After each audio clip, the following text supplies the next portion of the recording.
2 ദിവസങ്ങളിലായി നല്ലേപ്പിള്ളി മാഞ്ചിറ ഗ്രാൻഡ് ഓഡിറ്റോറിയത്തിൽ നടന്ന CPI ചിറ്റൂർ മണ്ഡലം സമ്മേളനം സമാപിച്ചു.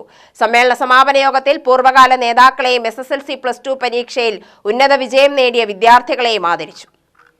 CPI സംസ്ഥാന എക്സിക്യൂട്ടീവ് അംഗം വി ചാമുണ്ണി ആദരിക്കൽ ചടങ്ങ് ഉദ്ഘാടനം ചെയ്തു.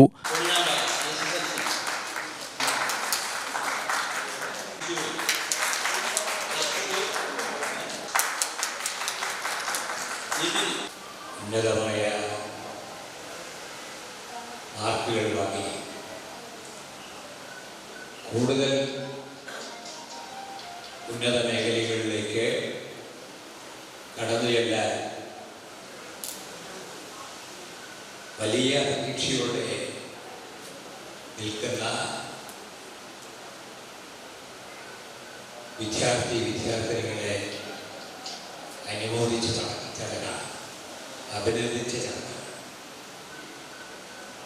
അർഹരായ മിടുക്കന്മാരും മിടുക്കുകളുമായ കുട്ടികളെ വളരെ സ്നേഹപൂർവ്വം അഭിനന്ദിക്കുന്നു. സംസ്ഥാന കൗൺസിൽ അംഗം വിജയൻ കുനിശ്ശേരി, ജില്ലാ അസിസ്റ്റന്റ് സെക്രട്ടറി പൊറ്റശ്ശേരി മണികണ്ഠൻ, ജില്ലാ എക്സിക്യൂട്ടീവ് അംഗം K Shajahan, K Radhakrishnan, K Hariprakash, Muhammad Moosa, Nilavar Neesa, K Muthu, Subrahmanyan, M Krishnankutty, C Babu എന്നിവർ സംസാരിച്ചു.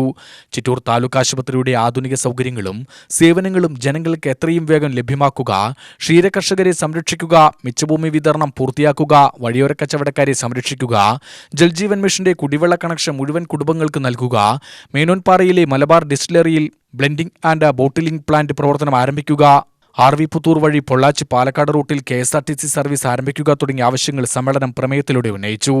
കെ രാധാകൃഷ്ണൻ മണ്ഡലം സെക്രട്ടറിയായി തെരഞ്ഞെടുക്കപ്പെട്ടു. UTV news, Palakkad.